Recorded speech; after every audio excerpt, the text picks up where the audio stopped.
Hello दोस्तों, GC sir के online platform पर मैं एलसी राव आपका हार्दिक स्वागत करता हूं। दोस्तों इसके पिछले वाले लेक्चर में हम लोगों ने मेंडलीव की जो मूल आवर्त सारणी थी उसके बारे में एक कंप्लीट चर्चा कर चुके थे। तो उसके आगे लेकर के आज आपको चलते हैं और लेते हैं सेशन का एक नया टॉपिक जिसका नाम होगा आधुनिक आवर्त सारणी। तो आज चर्चा करते हैं दोस्तों हम लोग आधुनिक आवर्त सारणी के बारे में। तो हेडिंग लगाते हैं हम लोग आधुनिक आवर्त सारणी। आधुनिक आवर्त सारणी, इसके कुछ और भी नाम है जिसे इसी को हम लोग दीर्घाकार आवर्त सारणी भी कहते हैं।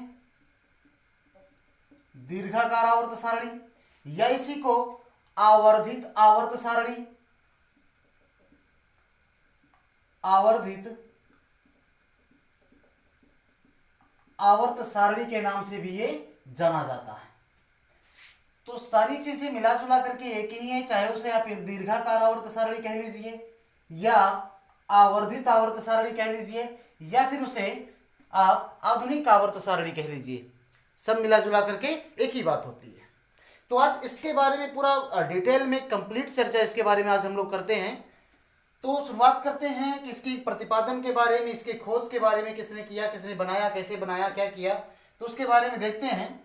तो सन 1913 की बात है। 1913 ईस्वी में एक साइंटिस्ट था जिसका नाम था हेनरी मोजले। क्या नाम था दोस्तों उसका? हेनरी मोजले।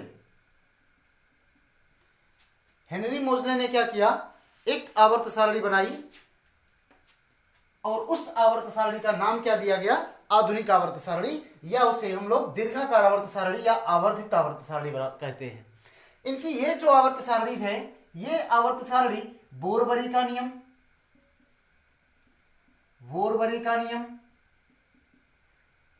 हुंड का नियम, ऑफ-वाउ का नियम,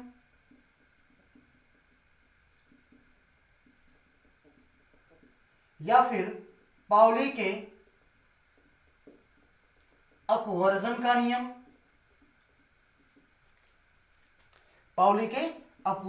नियम, मेरे कहने का मतलब यह है कि ये सारे नियमों का पालन करती है मोजले द्वारा बनाई गई आवर्त सारणी। तो मोजले ने ये आवर्त सारणी कैसे बनाई, किस बेसिस पे बनाई, तो आज उसके बारे में कंप्लीट डिस्कस करेंगे हम लोग इसके बारे में, यानी आधुनिक आवर्त सारणी के बारे में। तो अगर हम लोग बात करें आधुनिक आवर्त सारणी की बात, तो मोजले ने क्या किया? मोजले ने सर्वप्रथम बताया कि जो तत्वों के जो यक्ष किरण स्पेक्ट्रम होते हैं उनमें समानता तथा नियमितता होती है। यानी यदि इस टॉपिक को हम लोग लिखें, यानी तत्वों के यक्ष किरण स्पेक्ट्रम में समानता तथा नियमितता होती है। कहने का मतलब यह है कि अगर किसी भी तत्व के आवृत्ति के वर्गमूल और उस तत्व के परमाणु क्रमांक के बीच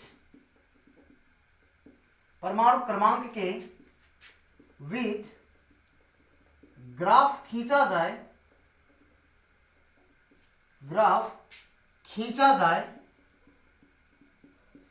तो एक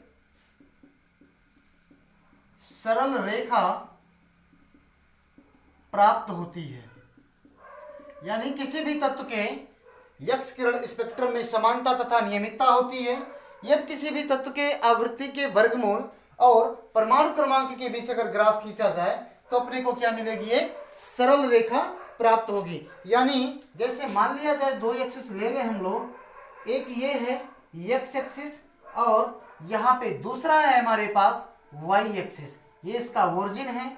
यहाँ पे अगर हम लोग किरण की आवृत्ति को दर्शा दें एक्स एक्सिस पे और यहाँ पे उसके परमाणु क्रमांक को, ये उसका क्या है? परमाणु क्रमांक है, जिसे हम लोग प्रदर्शित करते हैं किससे? जड़ से। तो किसी भी तत्व के आवृत्ति के वर्गमूल और उसके परमाणु क्रमांक, इसे हम लोग दोस्तों न्यू से रिप्रेजेंट करते हैं। यानी इसके वर्गमूल और परमाणु क्रमांक के बीच में जब ग्राफ खींचा जाता है तो अपने को क्या मिलता है, एक सीधी रेखा मिलती है। यानी आवृत्ति का वर्गमूल न्यू इज इक्वल टू होता है a इंटू जेड माइनस किसके, v के, जहां a और b क्या है, एक नियतांक है, एक नियतांक है, और z क्या है, उस तत्व का परमाणु क्रमांक है। z क्या है, परमाणु क्रमांक है, a और b क्या है, उसके नियतांक है। तो ये था दोस्तों उनका प्रयोग। यानी उन्होंने जब आवृत्ति और परमाणु क्रमांक के बीच ग्राफ खींचा तो सरल रेखा मिला, लेकिन वही ये ग्राफ जब उन्होंने आवृत्ति और परमाणु भार के बीच खींचा तो सरल रेखा प्राप्त नहीं हुआ। यानी मेरे कहने का मतलब यह है कि एक्स किरण स्पेक्ट्रम जो समानता तथा नियमितता परमाणु क्रमांक के संदर्भ में होती है, वो परमाणु भार के संदर्भ में नहीं होती है। तो इन प्रयोगों के आधार पे, इन प्रयोगों के आधार पर मोजले ने एक नियम दिया, मोजले ने एक नियम दिया जिसे मोजले का आवर्त नियम कहा जाता है। मोजले का आवर्त नियम कहा जाता है। यानी इन प्रयोगों के आधार पर मोजले ने क्या किया था, एक नियम दिया था जिसे मोजले का आवर्त नियम कहा जाता है। तो ये था दोस्तों इनके प्रयोग। नियम देखते हैं आगे, उसके बीच आप इसका स्क्रीनशॉट ले लीजिए, फिर हम लोग आगे की तरफ बढ़ते हैं।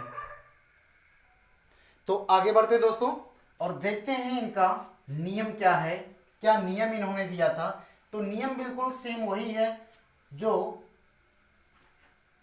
मेंडलीफ ने दिया था, बस आपको थोड़ा सा चेंज करना है। जहां उन्होंने परमाणु भार माना था वहीं आपको क्या मान लेना है, परमाणु क्रमांक मान लेना। बाकी सारे के सारे नियम वही हैं।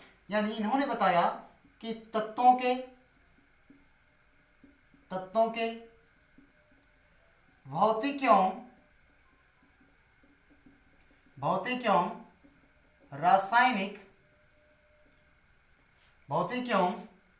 रासायनिक गुणधर्म उनके बढ़ते हुए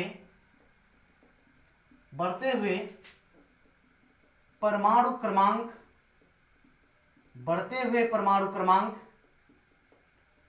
के आवर्ती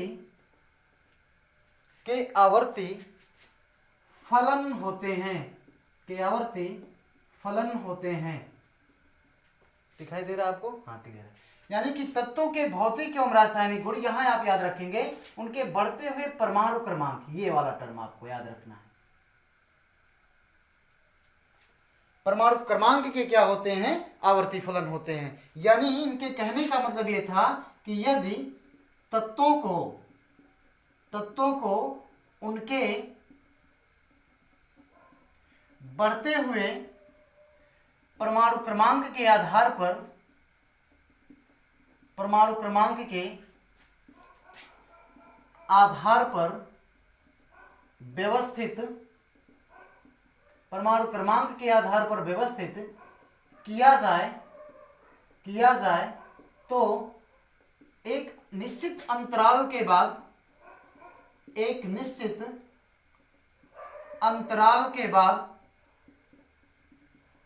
उनके समान गुणधर्म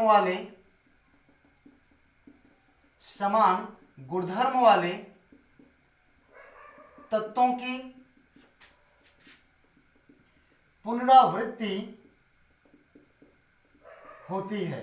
यानी यदि तत्वों को उनके बढ़ते हुए परमाणु क्रमांक के आधार पर व्यवस्थित किया जाए तो एक निश्चित अंतराल के बाद उनके समान गुणधर्म वाले तत्वों की पुनरावृत्ति होती है। यानी इस सेंटेंस जो ऊपर आपने लिखा है, तत्वों के भौतिक एवं रासायनिक गुण उनके बढ़ते हुए परमाणु क्रमांक के आवर्ती फलन होते हैं, उसका संदर्भ यह है कि यदि जितने भी तत्व हैं, यदि उनके परमाणु क्रमांक के वृद्धि क्रम में अगर उनको व्यवस्थित किया जाए तो एक निश्चित अंतराल के बाद उनके समान गुणधर्म वाले तत्वों की पुनरावृत्ति होगी।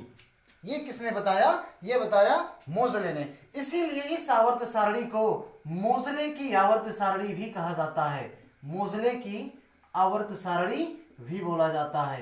क्यों? क्योंकि इसका निर्माण किसने किया था? मोजले ने किया था। इसका निर्माण किसने किया था? मोजले ने किया था। इसलिए इस आवर्त सारणी को मोजले की आवर्त सारणी भी कहा जाता है। आप यहां ध्यान देंगे, अगर आधुनिक आवर्त सारणी के आवर्त नियम की बात करेगा तो आप ये वाला आवर्त नियम लिखेंगे, जो कि काफी इंपॉर्टेंट है दोस्तों। काफी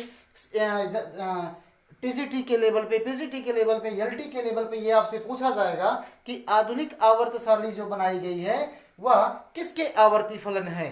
तो जवाब होगा आपका परमाणु क्रमांक के आवर्ती फलन है, या जो पुरानी वाली है मेंडलीव की जो मूल आवर्त सारणी है वह किसके आवर्ती फलन है, तो वह हो जाएगा आपके परमाणु भार के आवर्ती फलन हो जाएगा। तो ये था इनके आवर्त नियम। अगर इनके आवर्त सारणी की बात करें हम लोग, इनका जो आवर्त सारणी है, इस आवर्त सारणी को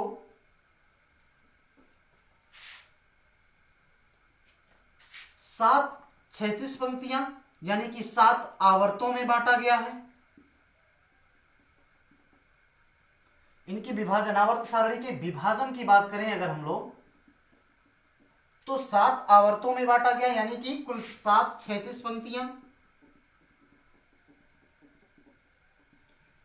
और 18 वर्ग, या इसी को हम लोग क्या बोल देते हैं? समूह, यानी कि 18 ऊर्ध्वाधर पंक्तियां।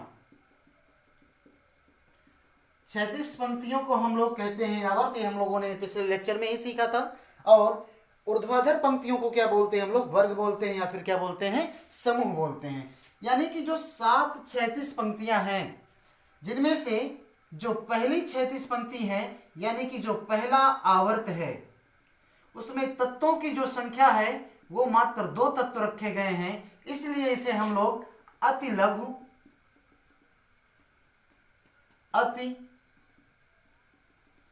लघु आवर्त बोलते हैं। क्या बोलते हैं? अति लघु आवर्त बोलते हैं। जो आपके सेकेंड एंड थर्ड जो पीरियड है, यानी कि थर्ड जो आवर्त है, इसमें कुल 8 तत्व रखे गए हैं, जिसे हम लोग क्या बोलते हैं? लघु आवर्त बोलते हैं। ये भी याद रखने का एक महत्वपूर्ण पार्ट होता है याद करने के लिए। ये भी पूछे जाते हैं कि दूसरे और तीसरे आवर्त को क्या बोला जाता है, या कितने कितने एलिमेंट रखे गए हैं। पहले आवर्त को क्या बोला जाता है, कितने एलिमेंट रखे गए हैं। तो ये था first, second and third. Next देखिए हम लोग फोर्थ पीरियड और कौन से? फिफ्थ पीरियड की बात करें अगर हम लोग, इसमें कुल रखे गए हैं 18 तत्व, जिसे हम लोग क्या बोलते हैं? दीर्घ आवर्त बोलते हैं। क्या बोलते हैं? दीर्घ आवर्त बोलते हैं। इसी तरीके से छठे और 7वें आवर्त में कुल 32 तत्व रखे गए हैं, जिसे हम लोग क्या बोलते हैं? अति दीर्घ आवर्त बोलते हैं। इन्हें क्या बोलते हैं हम लोग? अति दीर्घ आवर्त बोलते हैं। तो ये जो क्लासिफिकेशन है ये कौन किया था? ये मोजले ने किया था। और मोजले ने क्या किया? अपने आवर्त सारणी में 7 आवर्त बनाए और वर्गों की संख्या कितना रखा? 18 रखा। क्लियर है दोस्तों? तो एक बार इनकी आवर्त सारणी का एक प्रारूप देखते हैं हम लोग, किस तरीके से इनकी आवर्त सारणी है। तो एक बार फटाफट से आप इसका स्क्रीनशॉट लें, फिर हम लोग आगे की तरफ बढ़ते हैं। तो एक छोटा सा डेमो है दोस्तों हमारे सामने मॉडर्न पीरियोडिक टेबल का, जिनमें से आप देख रहे हैं कि ये जो 37 पंक्तियां हैं, ये कितनी हैं? यहां से लेकर के यहां तक 7 हैं। बाकी अगर ऊर्ध्वाधर पंक्तियों की बात करें हम लोग, तो ऊर्ध्वाधर पंक्तियों की संख्या कितनी है? 18 है। जिनमें जहां फर्स्ट ये, सेकेंड ये, थर्ड भी, फोर्थ भी, फिफ्थ भी, सिक्स भी, सेवंथ भी, ये तीनों जो वर्ग हैं, ये तीनों वर्ग आते हैं किसके अंतर्गत? इस 8 के अंतर्गत। फिर फर्स्ट भी, सेकेंड ये, फोर्थ ये, फिफ्थ ये, सिक्स ये, सेवंथ ये होता है आपका जीरो ग्रुप, या इसे हम लोग क्या बोलते हैं? Inert gas. इसमें पाए जाने वाले जो एलिमेंट, या इन्हीं को बोलते हैं हम लोग रेयर गैस, या इन्हें बोल देते हैं हम लोग क्या? नोबेल गैस के नाम से भी जाना जाता है। तो ये रहा एक छोटा सा डेमो हमारे पीरियोडिक टेबल का। अब देखो यहाँ पे इसके बारे में थोड़ा सा और क्लासिफाई करें हम लोग, एक डिटेल में चर्चा लें, तो ये जो आपका पहला आवर्त है जिसमें हाइड्रोजन और हीलियम रखे गए हैं, ये कहलाता है आपका कौन सा आवर्त, अति लघु आवर्त कहलाता है।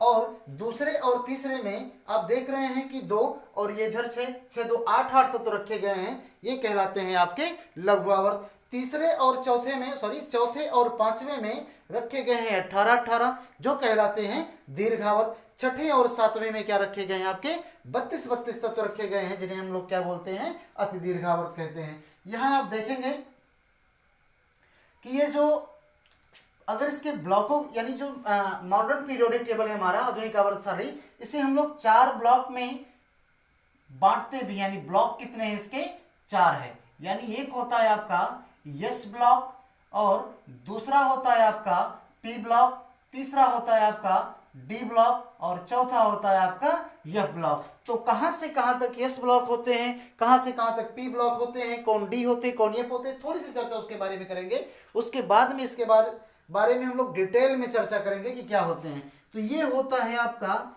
यस ब्लॉक, यानी फर्स्ट ये और सेकेंड ये होते हैं क्या आपके यस ब्लॉक। फर्स्ट ये को क्षारीय मृदा धातुएं, या और सेकेंड ये को क्षारीय फर्स्ट ए को क्षारीय धातुएं और सेकेंड ए को क्या बोलते हैं हम लोग, क्षारीय मृदा धातुएं। तो जब यस ब्लॉक इसके बाद हम लोग डिस्कस करेंगे, तो हाँ इन सारी जो एलिमेंट्स हैं किसको क्या बोला जाता है, हाइड्रोजन क्या होते हैं, इनर्ट गैसें क्या होती हैं, कैल्कोजन क्या होते हैं, निकोजन किसे बोला जाता है, तो इसके बारे में हम लोग डिटेल में देखेंगे। अभी सिर्फ इसके ब्लॉक के क्लासिफिकेशन के बारे में देखें तो फर्स्ट ये और सेकेंड ये जो होता है ये एस ब्लॉक होता है। फिर आता है आपका इधर डी ब्लॉक, यानी थर्ड बी से लेकर के सेकेंड बी तक के जितने भी एलिमेंट होते हैं किसके अंतर्गत आते हैं, वो डी ब्लॉक के अंतर्गत। फिर थर्ड ए से लेकर के जो जीरो ग्रुप होता है इसे हम लोग बोलते हैं पी ब्लॉक एलिमेंट। क्यों एस बोलते हैं, क्यों पी बोलते हैं, क्यों डी बोलते हैं, क्यों एफ बोलते हैं, ये भी हम लोग देखेंगे। और जो यहाँ पर नीचे एक्टिनाइड और लेंथेनाइड और एक्टिनाइड सीरीज दी गई है, यानी 14 तत्वों का, इसे हम लोग बोलते हैं एफ ब्लॉक एलिमेंट। यानी ये आपके क्या कहलाते हैं, एफ ब्लॉक एलिमेंट कहलाते हैं। क्या कहते हैं हम लोग, एफ ब्लॉक एलिमेंट कहते हैं। तो ये था एक छोटा सा डेमो हमारे मॉडर्न पीरियोडिक टेबल का। ठीक है दोस्तों, क्योंकि बोर्ड पर इस सारी चीजों को क्लासीफाई कर पाना थोड़ा सा मुश्किल है छोटा होने के कारण, इसको एक एक करके हम लोग बाद में देखते हैं। अभी तो इसके बारे में पूरी कंप्लीट चर्चा करके जाएंगे हम लोग मॉडर्न पीरियोडिक टेबल के बारे में। हालांकि इसके पहले हम लोगों ने चर्चा किया भी है कि एस ब्लॉक क्या होता है, पी ब्लॉक क्या होता है, डी ब्लॉक क्या होता है, एफ ब्लॉक क्या होता है, और फर्स्ट पीरियड को क्या बोलते हैं। ये सारी चीजें अभी हम आगे चल करके और इसके बारे में डिटेल में चर्चा करेंगे। तो एक बार से आप इसका फटाफट से स्क्रीनशॉट लीजिए, फिर हम लोग आगे की तरफ बढ़ते हैं। आगे देखते हैं दोस्तों, इस आवर्त सारणी की क्या क्या विशेषताएं होती हैं, इसके बारे में छोटी सी चर्चा करेंगे। बाकी विशेषताओं के भी बारे में हम लोग एक एक करके एस ब्लॉक की क्या विशेषता होती है, पी ब्लॉक की क्या विशेषता होती है, डी ब्लॉक की क्या विशेषता होती है, इसके बारे में भी हम लोग देखेंगे। तो आधुनिक आवर्त सारणी की विशेषताएं, आधुनिक आवर्त सारणी की विशेषताएं क्या होती हैं, देखते हैं इसके बारे में। जैसे जो पुरानी वाली आवर्त सारणी थी, इसमें समस्थानिकों को कोई स्थान नहीं दिया गया था। क्यों? क्योंकि वहां पर क्या था कि परमाणु भार के आवर्ती फलन था, और अलग अलग समस्थानिकों के परमाणु भार भी क्या होते हैं, अलग अलग होते हैं। क्लियर है यहां तक सभी को?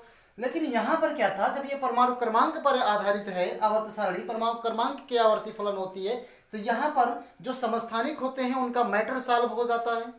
यानी अब समस्थानिक को उचित स्थान दिया गया था। तो ये तो पहला मामला इसका सुलझ गया। क्या कि समस्थानिकों की संख्या का हल, समस्थानिकों की संख्या का हल हो गया। दूसरी जो इसकी विशेषताएं होती हैं, दूसरी विशेषताएं होती हैं क्या कि इलेक्ट्रॉनिक विन्यास, अगर इसके इलेक्ट्रॉनिक विन्यास जो हैं समान होने पर, इलेक्ट्रॉनिक विन्यास समान होने पर तत्वों के गुणधर्म भी क्या होते हैं, समान होते हैं। कहने का मतलब यह है कि अर्थात ये सारे के सारे तत्व, अर्थात ये सभी तत्व ये सभी तत्व एक ही वर्ग में आ जाते हैं, एक ही वर्ग में आ जाते हैं। तो ये एक इनका समाधान हो गया, समस्थानिकों का भी समाधान हो गया। यानी अलग अलग, जैसे पुरानी वाली पीरियोडिक टेबल में देखें तो एक ही गुणधर्म के जो तत्व थे उनको अलग अलग वर्गों में रखा गया था, लेकिन यहां पर क्या था कि समान गुणधर्म वाले तत्वों को एक ही वर्ग में रखा गया है। जैसे क्षारीय धातु की अगर बात करें हम लोग, तो क्षारीय पूरे के पूरे क्षारीय धातु एक ही वर्ग में फर्स्ट ए में आ गए। क्षारीय मृदा धातु की बात करें तो सारे के सारे क्षारीय मृदा धातु एक ही वर्ग में आ जाते हैं। तो यहाँ पर समान गुणधर्म वाले तत्वों की जो विशेषताएं होती हैं वो क्या होती हैं, वो भी सॉल्व हो गई। तो ये थी इसकी छोटी सी विशेषता दोस्तों। अब यहाँ से इसके बारे में और चर्चा करते हैं सब, लेकिन उससे पहले हम लोग देखते हैं कि परमाणु क्रमांक जो 100 से लेकर के ऊपर के जो 118 तत्व हैं, 100 से लेकर के 118 तक के जो तत्व हैं उनके आईपीएससी नोमेनक्लेचर कैसे किए जाते हैं, ये काफी महत्वपूर्ण चीज होती है टीजीटी के पॉइंट ऑफ व्यू से, एलटी और पीजीटी के पॉइंट ऑफ व्यू से, या किसी बोर्ड एग्जामिनेशन के पॉइंट ऑफ व्यू से भी देख लें तो कैसे उनका नामकरण किया जाता है इसके बारे में चर्चा करेंगे। तो एक बार से आप इसका फटाफट से स्क्रीनशॉट लीजिए, फिर हम लोग आगे देखते हैं।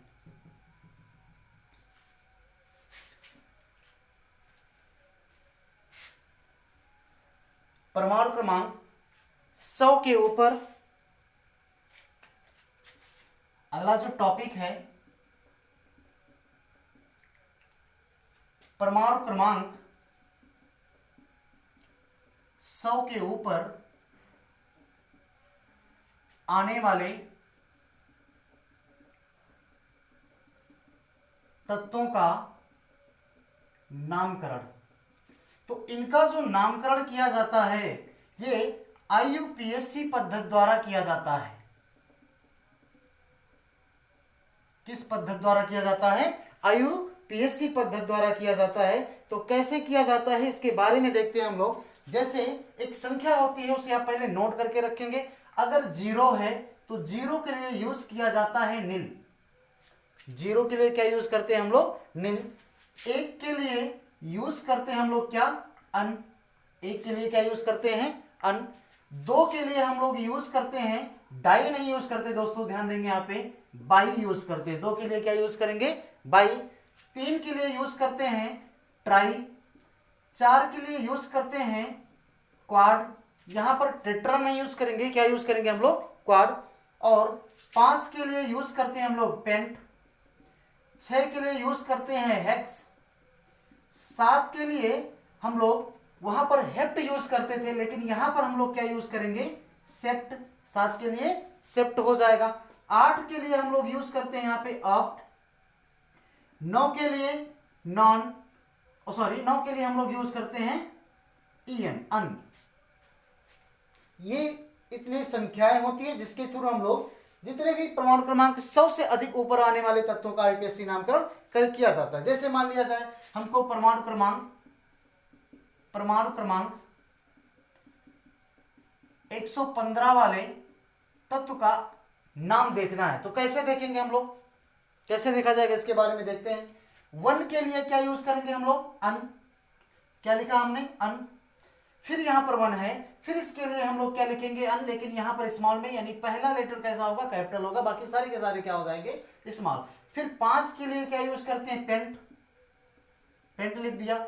ये सारी चीजें लिखने के बाद बस यहां पर IUM क्या कर दिया जाएगा? जोड़ दिया जाएगा। नाम हो जाएगा अन पेंटियम और इसका प्रतीक हो जाएगा UUP, यानी इसका पहला लेटर, इसका पहला लेटर और पेंटियम का पहला लेटर मिलकर के क्या हो जाएगा? इसका अन पेंटियम हो जाएगा। इसी तरीके से जैसे मान लिया जाए 107 वाले तत्व का हमें Z बराबर अगर 107 है, ये पहला एग्जांपल हो गया, इसका दूसरा है। Z बराबर अगर 107 है, इसका नाम आपको लिखना है तो कैसे लिखेंगे? 1 के लिए क्या यूज करेंगे हम लोग? अन। 0 के लिए यूज करते हैं नील और 7 के लिए क्या यूज करेंगे हम लोग? सेप्ट। बस लास्ट में IUM क्या कर देना है? आपको जोड़ देना है। अननील सेप्टियम हो जाएगा, यानी UNS इसका नाम हो जाएगा, इसका प्रतीक हो जाएगा। अगर इसी तरीके से जैसे मान लिया जाए 103 वाले यानी Z बराबर 103 है और उसका यूपीएससी नॉमेनक्लेचर करना है तो कैसे करेंगे? 1 के लिए क्या यूज करेंगे? अन। 0 के लिए क्या यूज करेंगे? निल। 3 के लिए क्या यूज करते हैं? ट्राई। लेकिन अब यहां पर ध्यान देंगे, ट्राई लिखने के लास्ट में आई ऑलरेडी लगा है और यहां पर आई यू एम ना जोड़ करके आप सिर्फ क्या जोड़ेंगे? यू एम जोड़ेंगे। इस बात को आप ध्यान देंगे, यानी नाम इसका बनेगा क्या? U N T. नाम क्या बन जाएगा? सॉरी, नाम बन जाएगा अनिल ट्राइयम और इसका प्रतीक हो जाएगा यूएनटी। चलो एक और करके देखते हैं। इसी तरीके जैसे मान लिया जाए 114 का करना है। Z बराबर क्या दिया है आपको? 114। इसका अगर नाम लिखना है तो 1 के लिए क्या यूज करेंगे हम लोग? अन। फिर से 1 है, अन। 4 के लिए क्वाड, आई यू एम इसमें क्या कर देंगे हम लोग? जोड़ देंगे। अन अनक्वाडियम, यानी इसका प्रतीक क्या हो जाएगा? यू यू क्यू हो जाएगा। अन अनक्वाडियम यानी यू यू क्यू। तो ये था। इस तरीके से कोई भी आपका परमाणु क्रमांक दे दें और उसका आपसे नाम पूछ ले, बस आपको ये क्रम आपको अगर पता है कि 1 को क्या कहते हैं, 0 को क्या कहते हैं, 3 को क्या कहते हैं, 4 को क्या कहते हैं, 5 को, यानी इस तरीके से अगर आपको पता है तो आप किसी भी कंपाउंड का नाम क्या कर सकते हैं? लिख सकते हैं। तो ये थी आईपीएससी पद्धति, यानी परमाणु क्रमांक, यानी कि Z बराबर अगर 100 से ऊपर दिया गया है तो उस तत्व उन तत्वों का नामकरण किस प्रकार से करना है? आपको आईपीएससी विधि से करना है और इस विधि से करना है। बस आपको ये चीजें याद रखनी है। क्लियर है? तो आगे बढ़ें। तो एक बार से आप इसका स्क्रीनशॉट लें, उसके बाद में फिर हम लोग आगे बढ़ते हैं और देखते हैं कि classification of element in modern periodic table. Classification of element in modern periodic table, यानी आधुनिक आवर्त सारणी में पाए जाने वाले तत्वों का वर्गीकरण। आधुनिक, हेडिंग है आधुनिक आवर्त सारणी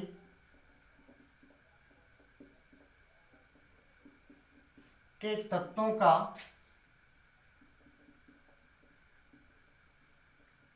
वर्गीकरण। आधुनिक आवर्त सारणी के तत्वों का वर्गीकरण किस प्रकार से क्लासिफिकेशन होगा, कैसे होगा, ये सारी की सारी चीजें हम लोग देखते हैं। तो जैसे देखें हम लोग, सबसे पहला जो वर्गीकरण है ये है यस ब्लॉक एलिमेंट, यानी कि यस खंड के तत्व। यस खंड के तत्व, इसके बारे में देखते हैं। तो यस खंड में कौन कौन से तत्व आते हैं, इसके बारे में छोटी सी चर्चा करें हम लोग पहले। यह है हमारा यस खंड का तत्व।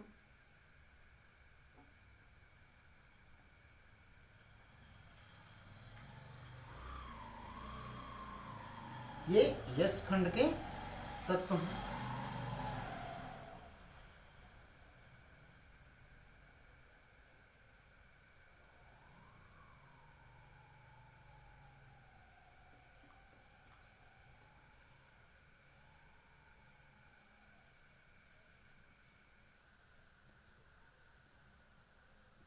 ये हो गए यस खंड के तत्व। ये जिसका ये है आपका फर्स्ट ये और ये है आपका सेकेंड ये आपका यस खंड का पूरा संरचना है। फर्स्ट ये में जो रखे गए हैं, शुरुआत होती है hydrogen, lithium, sodium, potassium, rubidium, caesium और फ्रेंसियम से। ये आपके फर्स्ट ए के एलिमेंट हैं। इसी तरीके से जो सेकेंड ए के एलिमेंट हैं ये है आपका बेरिलियम, मैग्नीशियम, कैल्शियम, स्ट्रोंटियम, वेरियम और रेडियम है। याद रखने की कई प्रकार के ट्रिक्स भी हैं। हेना, हेलिना, करब से फरिया, तो अलग बात है, वो तो आप लोग जानते भी होंगे। खैर, याद करने की जो ट्रिक्स हैं, खैर ये है आपका यस ब्लॉक एलिमेंट है। यस ब्लॉक क्या है? ये एलिमेंट है। देखो जहां पर फर्स्ट ए को हम लोग बोलते हैं क्षारीय धातु। फर्स्ट ए को क्या बोलते हैं हम लोग?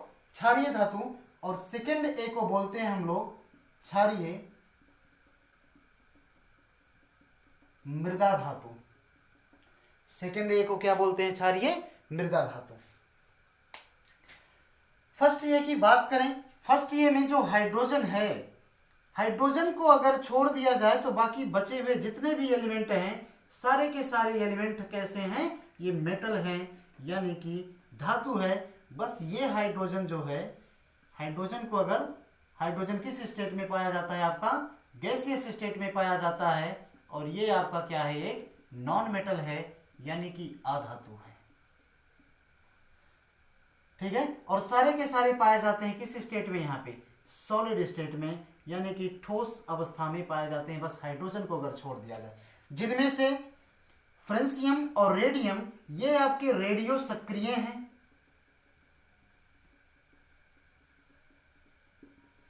रेडियो सक्रिय एलिमेंट है, यानी कि रेडियो एक्टिव है। रेडियो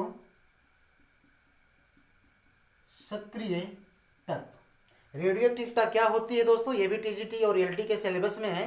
ये भी आने वाले समय में एक चैप्टर, उस पर भी मतलब जितनी भी वीडियो होंगी सारी की सारी एलटी और टीजीटी की वीडियो और पीजीटी से संबंधित सारी वीडियोस पूरी की पूरी चर्चा करेंगे हम लोग, और भी फ्री ऑफ कॉस्ट दोस्तों। किसी भी प्रकार का कोई कास्ट नहीं होगा और फुल डिटेल जानकारी, जहां भी हम जितनी भी जानकारी एलटी और टीजीटी से संबंधित होगी वो सारी की सारी जानकारी आपको प्रोवाइड की जाएगी दोस्तों, फ्री ऑफ कॉस्ट।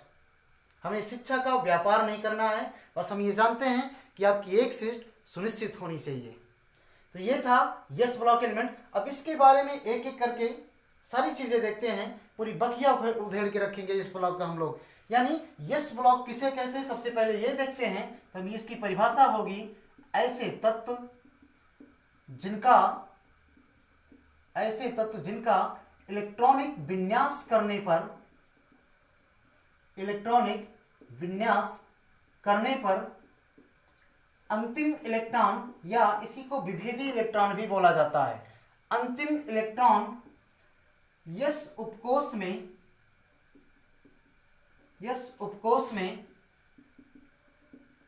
प्रवेश करता है, यस उपकोष में प्रवेश करता है, यस खंड के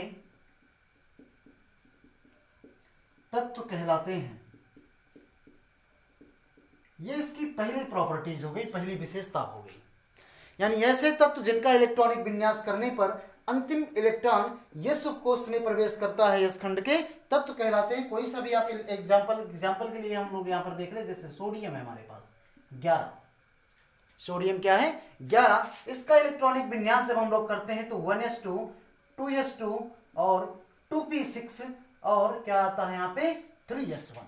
इसी तरीके से अगर कैल्शियम का करें, कैल्शियम का होता है 20 और ये आता है आपका 1s2, 2s2, 2p6, 3s2 और 3p6 और क्या है ये 4s2।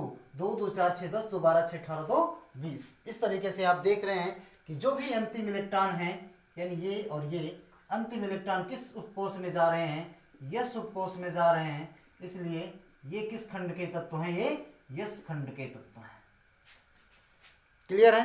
चूंकि आप देखेंगे यहाँ पे यस खंड के तत्वों की और विशेषता देखें तो पूरी पीरियोडिक टेबल में अगर आप पीरियोडिक टेबल में एंट्री मारेंगे तो सबसे पहले मुलाकात होगी किससे? फर्स्ट ए की। सबसे पहले मुलाकात किसकी होगी? फर्स्ट ए से कहेंगे। तो फर्स्ट ए यानी कि जो क्षारीय धातुएं हैं, क्षारीय धातुओं को प्रतिनिधित्व तत्व भी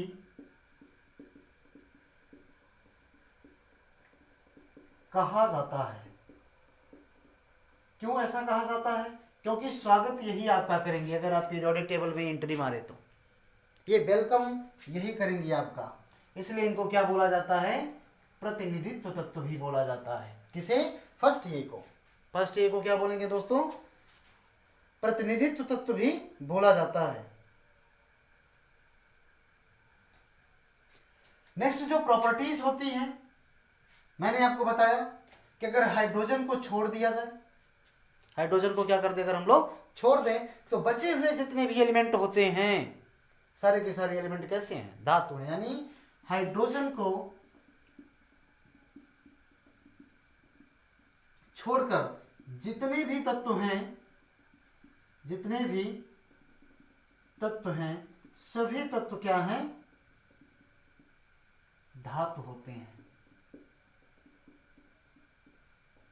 अर्थात इनको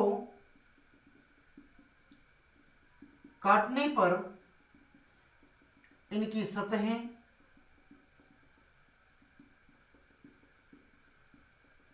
चमकदार होती हैं।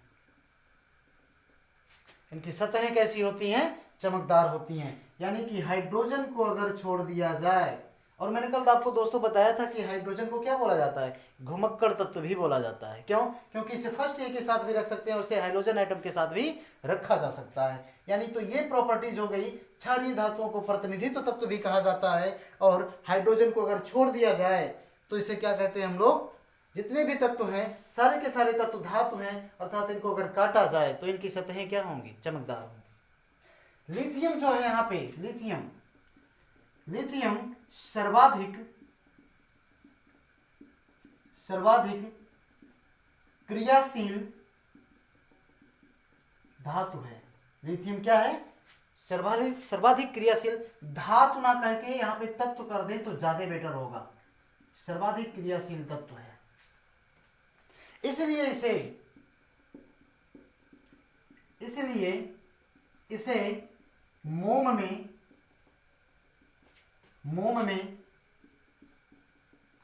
लपेट कर रखा जाता है।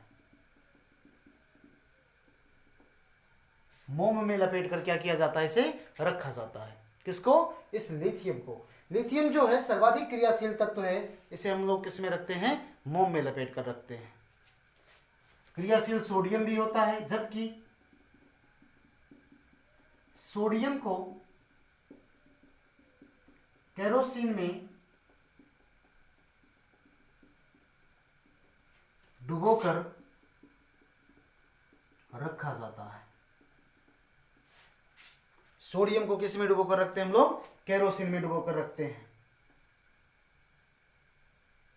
अगर इसकी नेक्स्ट प्रॉपर्टीज देखें हम लोग, तो अगर वर्ग में हम लोग, या आप देखे भी होंगे, अगर वर्ग में ऊपर से नीचे जाएं, वर्ग में ऊपर से नीचे जाएं तो धात्विक लक्षण इसके क्या होते हैं, बढ़ते हैं। धात्विक लक्षण क्या होते हैं, बढ़ते हैं। और अगर आवर्त सारणी में बाएं से दाएं जाएं, यानी यहां पर आवर्त सारणी है अगर,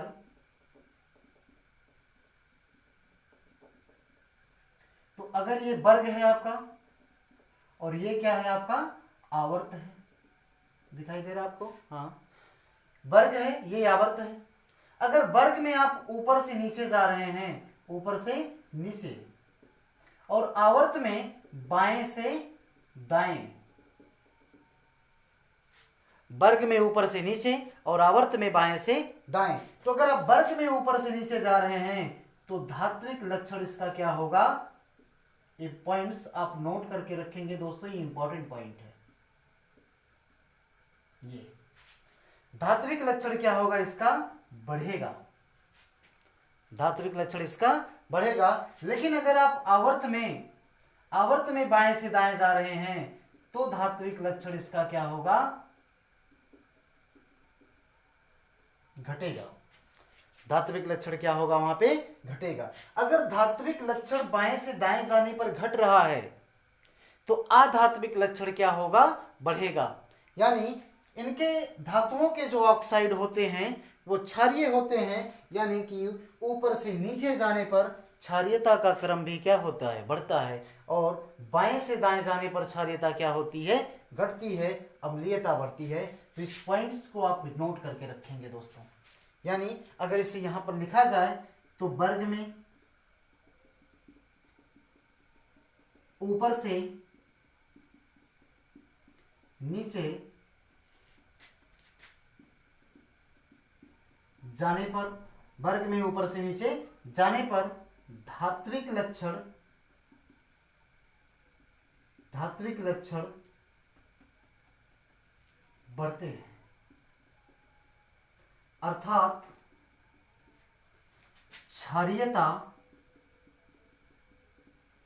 क्षारीयता बढ़ती है। यानी वर्ग में अगर ऊपर से नीचे जाएं हम लोग तो धात्विक लक्षण क्या होगा, ये भी बढ़ेगा, जिसका मतलब है कि उस तत्व की क्षारीयता भी क्या होगी, उस वर्ग में ऊपर से नीचे जाने पर क्षारीयता भी क्या होगी, बढ़ेगी। तो ये थोड़ा सा दोस्तों में स्पेस चाहिए और भी चीज़ें इसकी विशेषताओं को लिखने के लिए, तो मैं चाह रहा हूँ कि एक बार आप इसका स्क्रीनशॉट लें, फिर से इरेज करके हम लोग नेक्स्ट टॉपिक देखें इसका।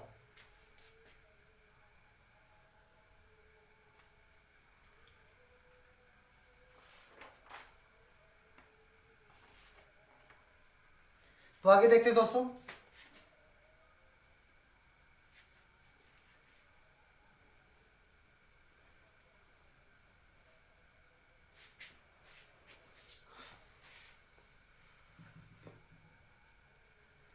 जैसे अगर क्षारीय धातु और क्षारीय मृदा धातुओं के तत्वों के बीच तुलना करने के लिए दे दे, मैंने आपको बताया ये आवर्त सारणी है, ये आवर्त सारणी है आपकी अगर,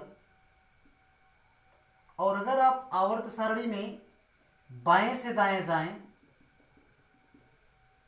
बाएं से दाएं ये आवर्त में, और यहां पे वर्ग में अगर आप ऊपर से नीचे जाएं, तो मैंने आपको बताया कि धात्विक लक्षण क्या होते हैं या क्षारीयता क्या होती है, ये बढ़ती है, क्षारीय गुण इसके क्या होते हैं, बढ़ते हैं। लेकिन बाएं से दाएं जाने पर क्षारीय गुण क्या होते हैं इसके, ये घटते हैं। यानी कि अगर एक पॉइंट यहां पे लिखा जाए तो हम लिख सकते हैं कि क्षारीय धातुओं की क्षारीयता क्षारीय मृदा धातुओं की तुलना में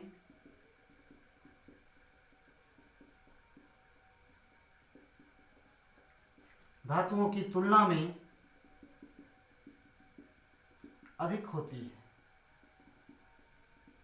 जैसे यहां पर आप ध्यान दें दोस्तों, जैसे ये लिथियम है और ये बेरिलियम है, इन दोनों में देखें कि सबसे ज्यादा क्षारीय कौन होगा, तो सबसे ज्यादा क्षारीय होगा आपका लिथियम होगा।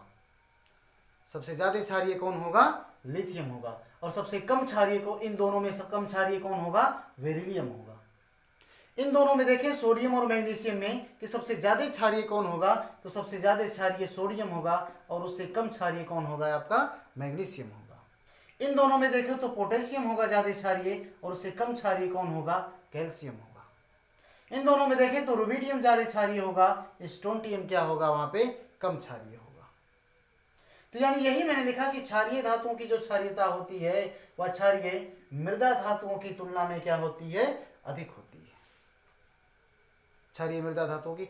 और अगर मैं परमाणु के आकार की बात करें तो जो क्षारीय धातुओं का, जैसे आवर्त सारणी में बाएं से दाएं जाने पर क्षारीयता का गुण घटता है, लेकिन परमाणु का आकार भी क्या होता है, परमाणु का आकार भी घटता है, परमाणु का आकार भी क्या होता है, घटता है। और ऊपर से नीचे जाने पर परमाणु का आकार क्या होता है,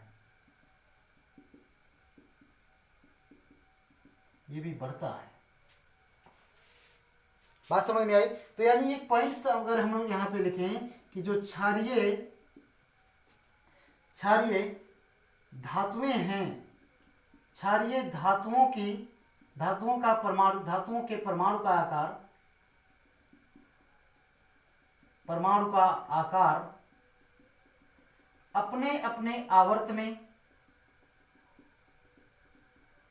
अपने अपने आवर्त में सबसे बड़ा होता है, सबसे बड़ा होता है।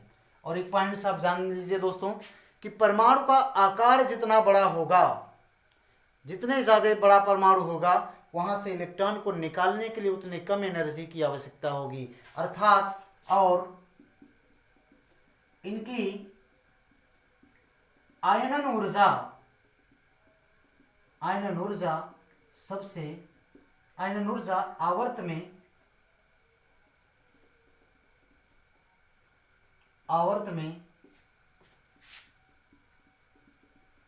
सबसे कम होती है। आयनन ऊर्जा आवर्त में क्या होगी? सबसे कम होगी। बात समझ में आई? यानी कि क्षारीय धातुओं के परमाणु का जो आकार होगा वह अपने अपने आवर्त में क्या होगा? सबसे बड़ा होगा। लेकिन आकार बड़ा होने के कारण इनकी जो आयनन ऊर्जा होती है, आयनन ऊर्जा क्या होता है दोस्तों, आगे देखेंगे इसी चैप्टर में। बस आप छोटा सा जान लीजिए कि किसी भी परमाणु से इलेक्ट्रॉन को निकालने के लिए, एक इलेक्ट्रॉन को निकालने के लिए जितनी ऊर्जा की आवश्यकता होती है उसका क्या कहलाता है? आयनन ऊर्जा कहलाता है। तो परमाणु जितना ज्यादा बड़ा होगा उसकी आयनन ऊर्जा उतनी ही क्या होगी? कम होगी दोस्तों। तो ये था इस ब्लॉक के तत्वों की जितनी भी विशेषताएं होती हैं जो टीजीटी के लेवल पे, पीजीटी के लेवल पे, एलटी के लेवल पे इंपॉर्टेंट होती हैं, ये कंप्लीट होती है यहाँ से इस ब्लॉक। एक बार फिर से आप देख लीजिए इस ब्लॉक क्या होता है। इस ब्लॉक को दो वर्गों में बांटा गया है, एक तो है फर्स्ट ए और दूसरा क्या है आपका? Second A. फर्स्ट ए को क्या बोलते हैं हम लोग? फर्स्ट ए को बोलते हैं हम लोग क्षारीय धातु, और सेकेंड ए को क्या बोलते हैं हम लोग? सेकेंड ए को बोलते हैं क्षारीय मृदा धातुएं बोलते हैं। फर्स्ट ए में hydrogen, lithium, sodium, potassium, rubidium, caesium और फ्रेंसियम को रखा गया है, जबकि सेकेंड ए में बेरिलियम, मैग्नीशियम, कैल्शियम, स्ट्रोंटियम, रुबेरियम और रेडियम को रखा गया है, जिनमें से फ्रेंसियम और रेडियम जो हैं ये रेडियो सक्रिय तत्व होते हैं।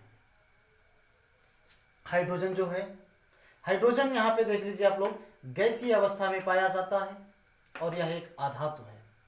यानी अगर इस ब्लॉक में स्थिति के आधार पर तत्वों की संख्या देखी जाए, स्थिति के आधार पर तत्वों की संख्या अगर देखी जाए तो यहां पर आएगा 1 2 3 4 5 6 7 8 9 10 11 12 13।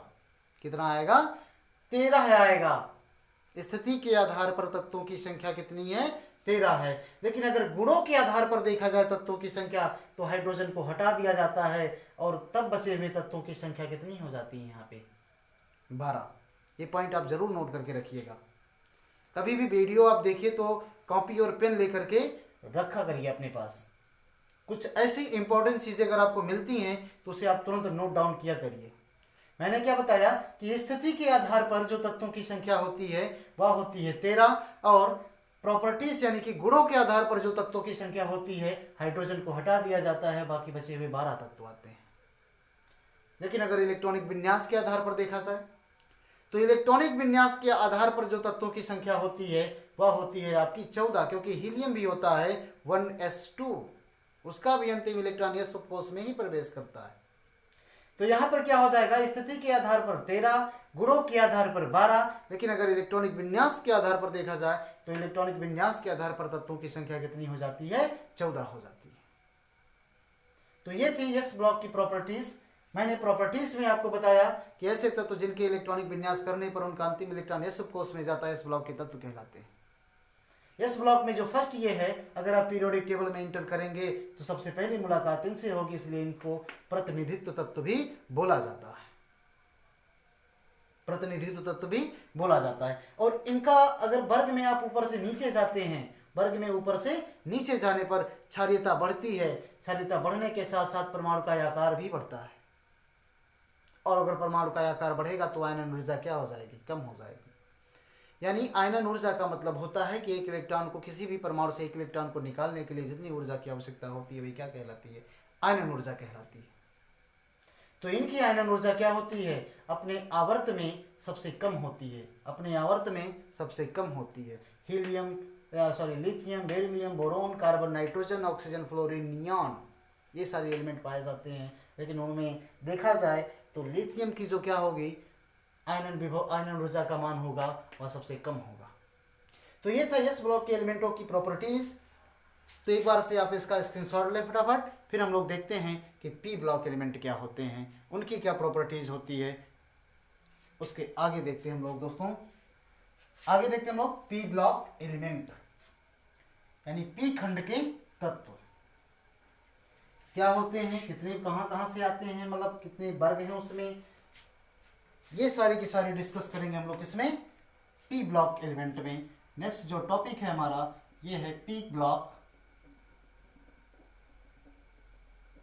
एलिमेंट्स, यानी कि पी खंड के तत्व। पी खंड के तत्व देखते हैं दोस्तों पी खंड के तत्व के बारे में। जैसे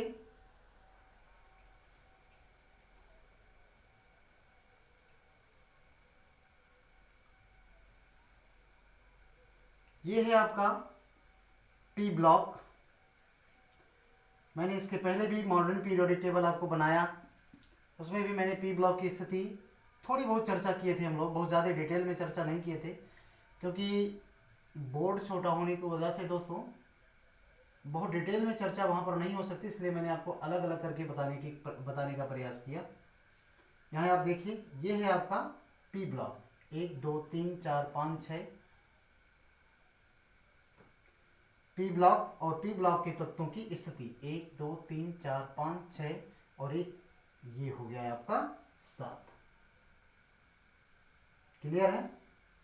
ये यानी 13वें वर्ग से लेकर के 13वें ग्रुप से लेकर के जो आपका 18वां ग्रुप है,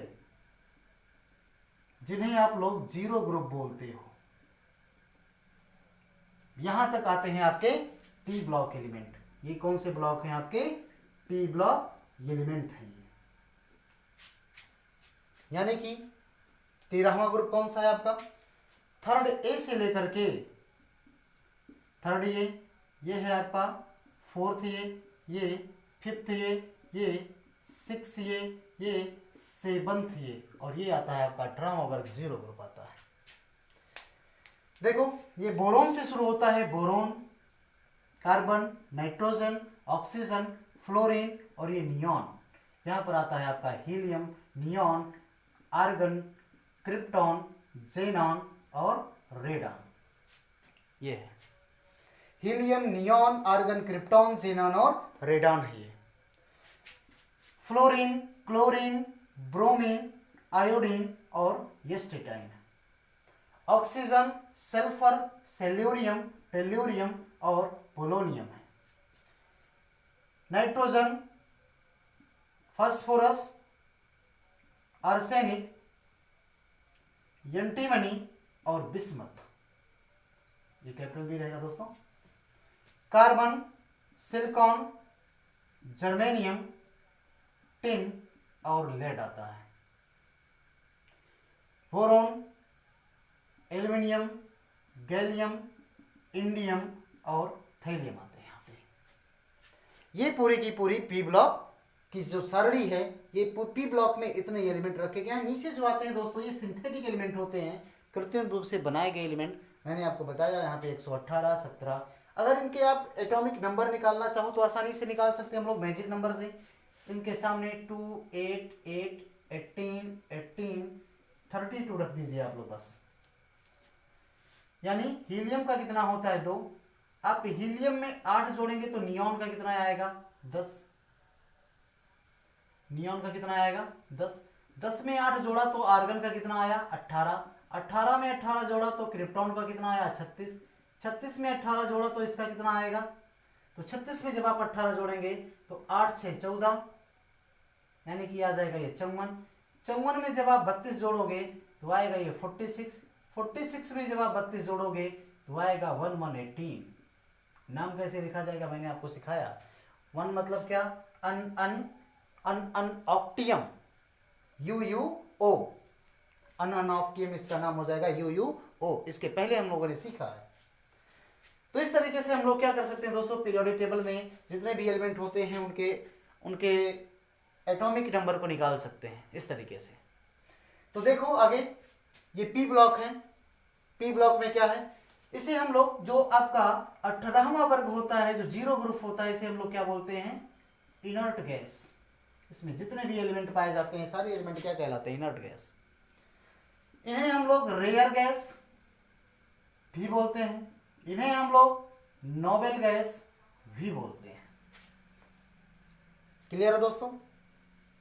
यानी अभी एक एक करके हम लोग देखेंगे। सबसे पहले इसकी प्रॉपर्टीज पूरी पढ़ लें, उसके बाद में देख लेंगे उसे भी। तो अगर इसके बारे में थोड़ा सा डिस्कस करें, पी ब्लॉक एलिमेंट क्या होते हैं, कैसे क्या क्या इनकी प्रॉपर्टीज होती है, क्या कहे जाते हैं इन्हें। तो देखते हैं यहाँ पे हम लोग पी ब्लॉक एलिमेंट की अगर बात करें हम लोग, तो ऐसे तत्व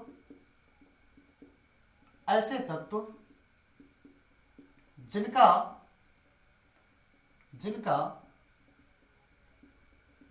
इलेक्ट्रॉनिक विन्यास करने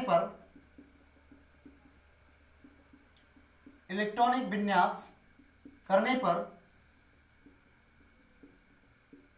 अंतिम इलेक्ट्रॉन पी उपकोष में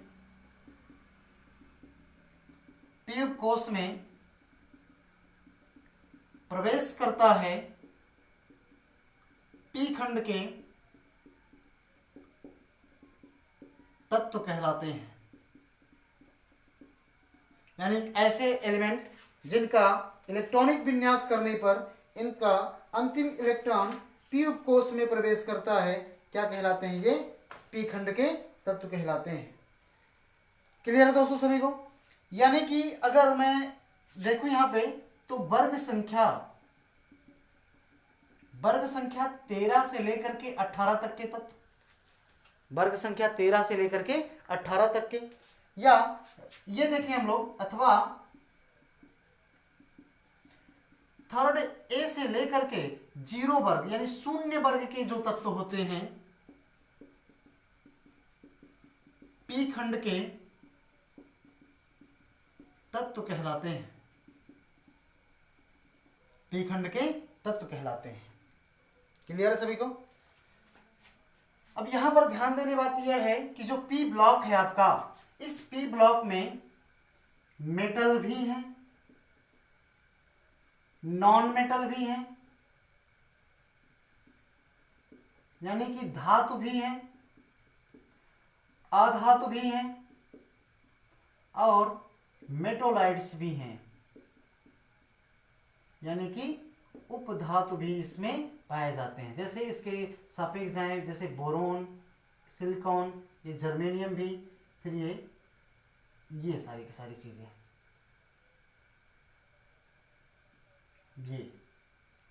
ये आपके क्या है, अधातुएं हैं।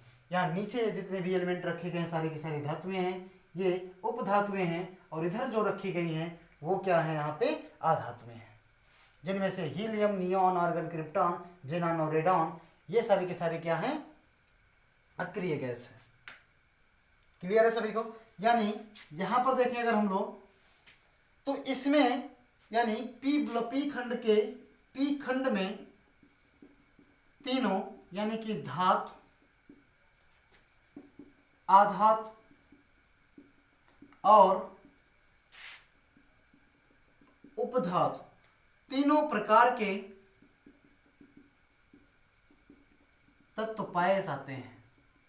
इस तरीके से पूछ सकता है कि वह कौन सा खंड है जहां पर धातु, आधातु और उपधातु तीनों तत्व पाए जाते हैं, तीनों तत्व विद्यमान रहते हैं, तो कौन सा खंड हो जाएगा आपका, पी खंड का तत्व हो जाएगा दोस्तों। क्लियर है सभी को। यानी यहां से देखें हम लोग नेक्स्ट जो प्रॉपर्टीज है, और इसी खंड में एक तत्व है फ्लोरीन। इस फ्लोरीन की वैद्युत ऋणात्मकता या वैद्युत ऋणता बोला जाता है, सर्वाधिक होता है। क्या होता है, सर्वाधिक होता है। वैद्युत ऋणता का मतलब होता है किसी भी ऐसा तत्व जो अपनी तरफ क्या करता है, इलेक्ट्रॉन को खींचने की क्षमता रखता है, वही क्या कहलाता है, यानी इलेक्ट्रॉन को खींचने की क्षमता ही विद्युत ऋणात्मकता कहलाती है। बस आपको इतना याद रखना है, इलेक्ट्रॉन को खींचने की जो टेंडेंसी होती है वही क्या कहलाती है, इलेक्ट्रोनेगेटिविटी कहलाती है, विद्युत ऋणात्मकता कहलाती है। कोई भी एलिमेंट कितनी तेजी से किसी भी इलेक्ट्रॉन को अपनी तरफ खींच रहा है, कौन बताएगा, उसकी विद्युत ऋणात्मकता बताएगी। जिस तत्व की विद्युत ऋणात्मकता जितनी ज्यादा होगी वो अब इलेक्ट्रॉन को अपनी तरफ क्या करेगा, उतनी तेजी से आकर्षित करेगा। तो यहाँ पर फ्लोरीन की विद्युत ऋणता कितनी होती है, सर्वाधिक होती है, और वो भी कितनी होती है, 4 होती है। इसे आप नोट करके रखेंगे। आगे हम लोग देखेंगे भी विद्युत ऋणात्मकता क्या होती है, खैर जानते रहिए आप लोग। यहां पर देखिए वर्ग संख्या 16 के तत्वों को अक्रिय गैस तत्व कहा जाता है, क्योंकि इनके पास पूर्ण पूरित विन्यास होता है। पूर्ण पूरित विन्यास होता है, यानी हीलियम एक ऐसा एलिमेंट है इस पूरे वर्ग में जिसके बाह्य कोश में मात्र 2 इलेक्ट्रॉन पाए जाते हैं। अदरवाइज जितने भी एलिमेंट हैं, सारी एलिमेंटों के बाह्य कोश में कितने इलेक्ट्रॉन पाए जाते हैं? 8 इलेक्ट्रॉन पाए जाते हैं। इसलिए इनको क्या बोला जाता है? अक्रिय गैस बोला जाता है। तो ये इसकी प्रॉपर्टीज थी। अगली जो प्रॉपर्टीज है इसकी, ग्रुप नंबर 17 देख लें हम लोग। वर्ग संख्या 17 के तत्वों को हैलोजन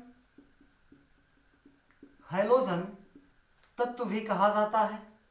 दिखाई दे रहा है आपको? हाँ, हैलोजन तत्व भी कहा जाता है, क्योंकि ये धातुओं के साथ मिलकर लवण बनाते हैं। सॉल्ट फॉर्मिंग फैमिली नहीं बोला जाता है, लवण बनाते हैं, इसलिए इन्हें क्या बोला जाता है? हैलोजन। यानी सेवंथ ये जो है ये, इन्हें हम लोग क्या बोलेंगे? हैलोजन एलिमेंट बोलते हैं, या इन्हें हम लोग सॉल्ट फॉर्मिंग फैमिली यानी लवण बनाने वाले तत्व बोला जाता है। क्यों? क्योंकि जब ये धातुओं के साथ मिलते हैं तो ये क्या बनाते हैं? सॉल्ट बनाते हैं।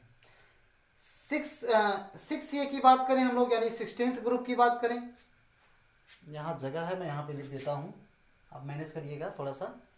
वर्ग संख्या 16 के तत्वों को कैल्कोजन, कहीं पर चाल्कोजन भी बोला जाता है, तो चाहे आप चाल्कोजन कहिए या कैल्कोजन कहिए, कैल्कोजन भी कहा जाता है। क्यों कहा जाता है? क्योंकि ये अयस्क बनाने में प्रयोग की जाती है।